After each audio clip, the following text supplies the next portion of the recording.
Hello, this is Julie Ann and Life with Collective Purpose. And today I have three amazing women that I am interviewing. They are elders, mentors, amazing educators. They have all had 40 plus years in the field of education and parenting, and they are all helping today's parents with parenting coaching. And I also have Linda Sweet, who is recently been working with me on the publishing of her book called Raising Self-Reliant Children, which she will be launching on February the 3rd. And so we're all very, very excited about that. So we are going to be talking in this podcast show about the importance of recognizing communication with our children in the field of education, but also in the field of parent and child relationships, and why that's so important today. So the three people that I have with me today is Lorraine Durnford-Hill. She specializes in coaching parents that have children from 2 to 10 years old. And her website is mychildisspecial.ca. We also have Joanne Light. She is also coaches parents for tweens and teens specifically. And she has a specialty in using emotional intelligence techniques, which we will be talking about in this podcast show. And her website is joannahlight.com. And finally, I'm welcoming Linda Sweet, who is with me here in Puerto Vallarta right now. And her website is sweetsolutions.asap.com. And she is the author of the book Raising Self-Reliant Children, which is going to be launched on February the 3rd. So I'm really, really excited about that. You can find out all the information about the book and the launch at influencepublishing.com. And also our Facebook Influence Publishing has all the information about the event. So I'm very excited about that. And we have this beautiful focus of parenting and education for this podcast show with these wonderful expert ladies. So let's start off with Linda, and let's talk about why we're even doing this. Why is it so important to be talking about the child today? And Linda, you have definitely done a lot of research, and you understand that today's child is very different to the child that we were, and the children that were even our children. So what is it, Linda, that makes the child of today so different than the child of the past? Well, Julie, that's a very interesting question. When you stand back and reflect upon the kind of world that we were all raised in, it is very different today for these children. It's a toxic world. The air we breathe, the water we drink, the food we eat from the soil, the grown in the ground, the chemicals that are put in almost all packaged foods are all having a negative effect on our bodies. And while we're adults, we're a little bit more aware and self-resilient. Our children aren't. When if they don't feel good, their only way to say anything is to act out or to cry or to not focus or not to sleep. So we need to be aware. And they also say that our children today, the label has been out there for maybe 10, 15, 20 years. Most adults today, parents, are part of the indigo group. They have specific characteristics. They're impatient. They get bored easily. A lot of them are ADD, ADHD. They don't like lining up. They don't like being told what to do. They are different. And the most important is their learning styles are different. When we went to school, it was auditory. I don't know about you, but I'm bored out of my mind. for 13 years. The children today are visual and tactile learners. So if you're going to be introducing something to your child, a new method or whatever, you have not only talk, but show and have them experience. All right. And also children might need to be partners. You can't just tell a child to sit down and be quiet. You need to ask them, tell them why. What is the background for this? And you get so much more cooperation and compliance. And so these are the children we're working for, and these are the parents that are raising these children. So they need to know. So I tell parents, you have to understand what you represent. What are your core values? Not what you were raised with, because that's old news. What is important for you today? Whether it's dignity, respect, or getting ahead in the world, recreation, being excellent in sport, whatever it is, know who you are.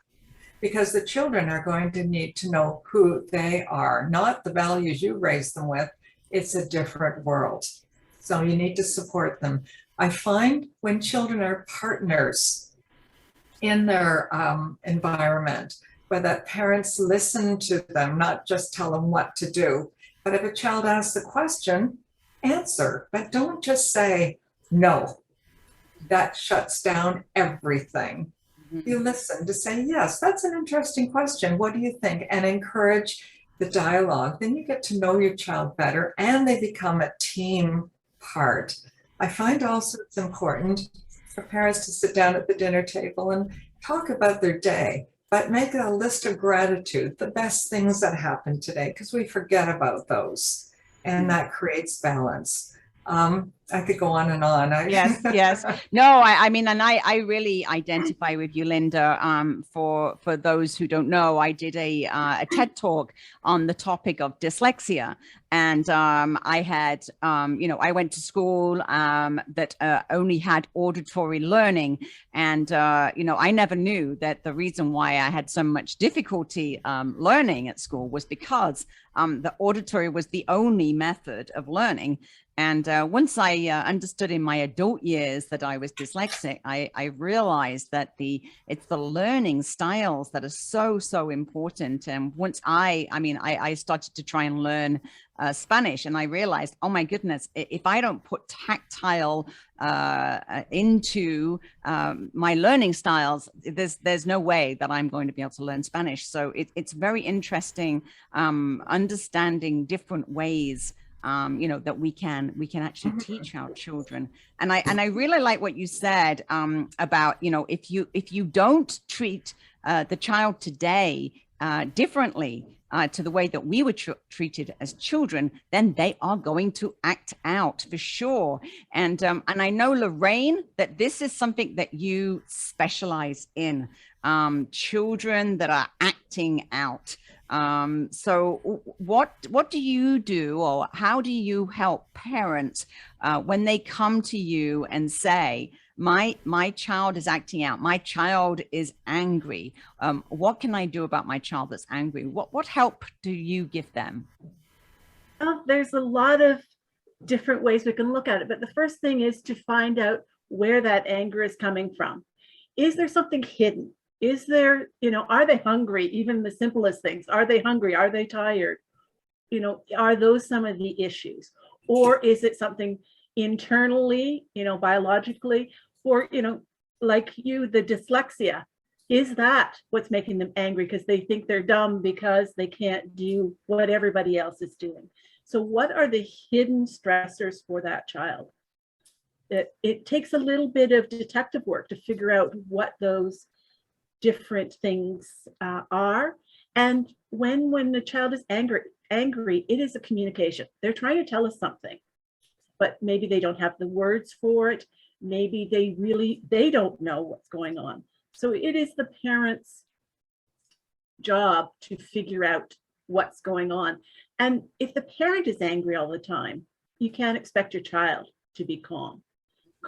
Calm begets calm. So if we can calm down as parents, we're going to have often a calmer child.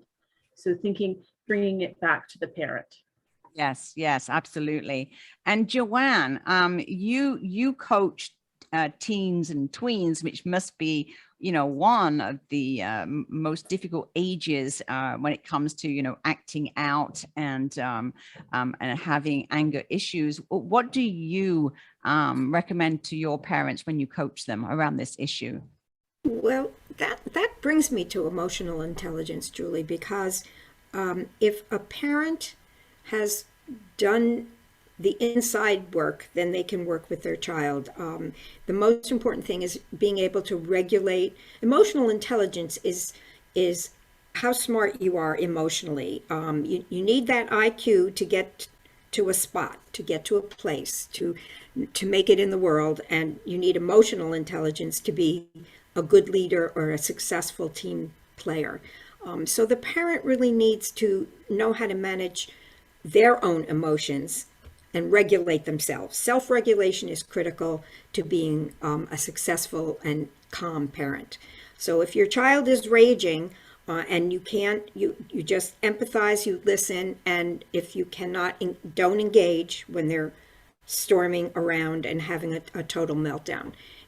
Just calmly stay there and make sure everyone's safe, and then talk about making a time when we can talk about this further. If you've had an open communication line with your kids from young ages, even as young as the ages the children that Lorraine deals with, you are more likely to be able to keep that line of communication open with your tween or teen. And remember, your tween and teen, you think they're not paying attention to you, but they are watching you super carefully and notice everything you do. So modeling healthy emotional behavior is critical to raising a resilient teen who can be independent and be who they are. And I think it's really important that we think about the style of parenting we all may have grown up with. And they're distinctive styles, but a lot of us grew up with authoritative kinds of parenting. No, because I said no, and not really communicating. And today's the parent who balances rules with openness and honesty and trust, not fear, really, I think is likely to be a more successful parent and happier within himself or herself. So I try really hard to work with parents to find that balance. It's not that they shouldn't have boundaries, but let them be part of the process. It's showing up and talking and being curious. It's so interesting what you say, Joanne, because I definitely remember my parents saying, because I told you so. Right. When I said why, that would always be their answer, because I told you so. And children should be seen but not heard. That was a big one too. So parenting certainly is very different today. And today our kids need to be seen, heard, and soothed. I think a lot of kids feel that they don't share because no one's listening to them. So right. Why should I do that? Absolutely.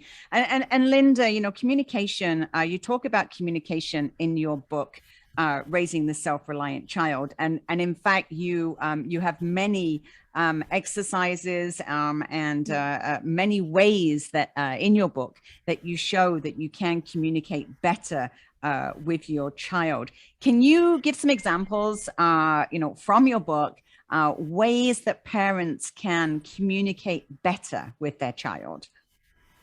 Oh, I have to look for that page. No.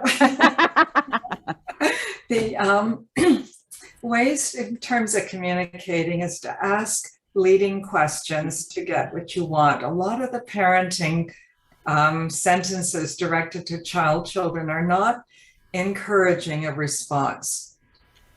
And sometimes as a parent, you can explain how you felt in a situation. And I'm just curious how my son or daughter felt at that time.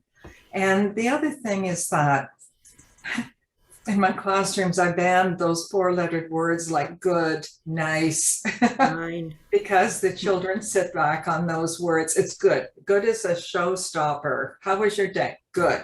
All right.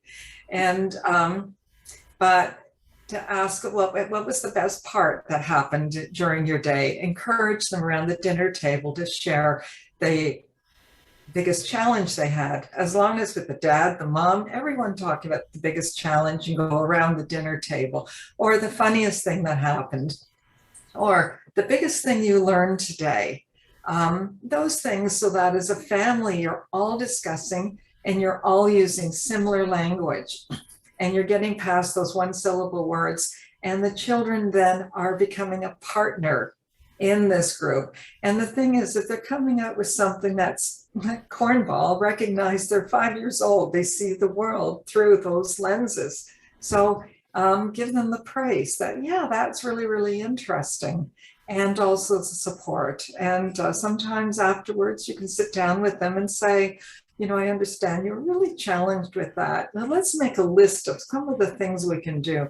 Or let's role play that situation in game. I'll be the person, you be, you know, and we'll work through that and see which way you would like to configure that the next time somebody says something untoward or somebody's bullying. So you've got some practice in the background.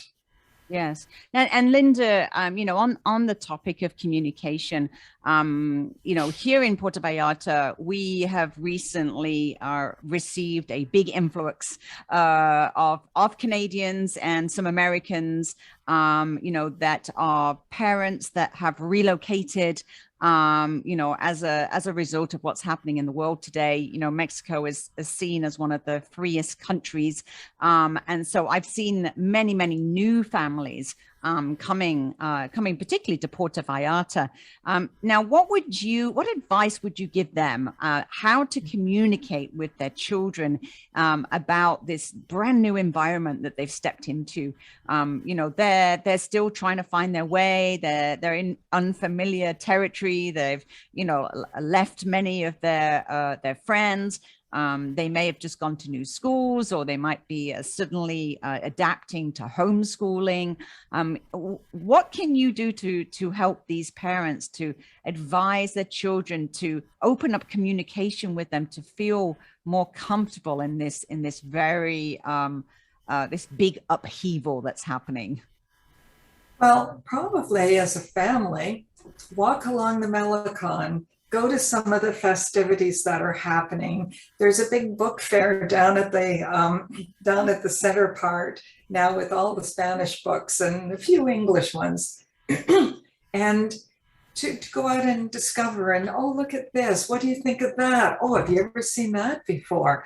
And engage the children into chatting, and also give your opinions. How is this different? Oh, I've never seen a book fair in Toronto before. Let's go take a look.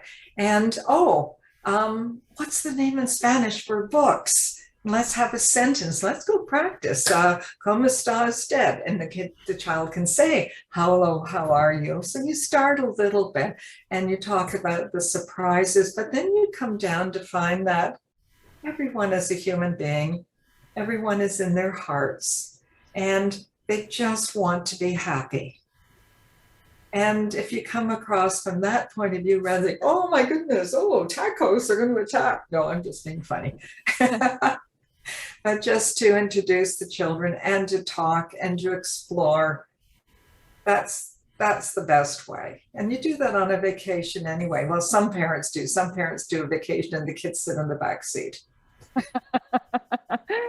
That's wonderful, Linda. We're coming to the end of the interview now, so I just want some last words from all of you. So Linda, what is the number one thing that you would advise parents? What is it that you help parents to understand, or what would you like parents to know from your book? Clean up your environment. Get rid of the toxic foods. Feed your child, feed yourself whole foods. Look at your electromagnetic fields. Don't sleep with electric clocks or under an electric blanket. Do not have your cell phones in the same room. Turn the TV off an hour and a half before you go to sleep so that you can get asleep. You're not agitated. The other thing is, in the evening, lower the lights. have the conversation quieter and more gentle. Nobody can sleep if there's shouting in the background, that kind of thing.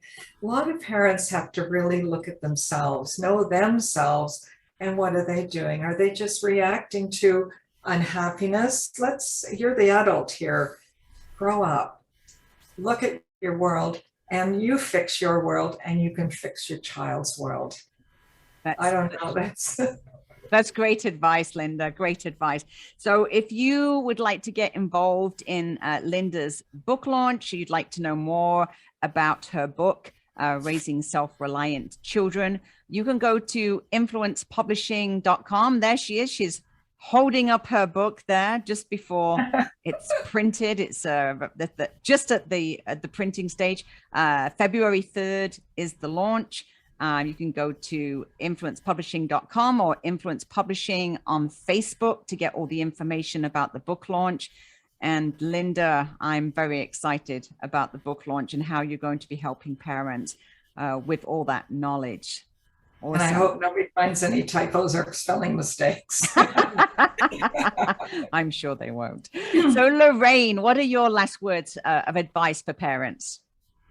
My advice is to learn to self-regulate first from the parent's point of view so that you can share that with your child.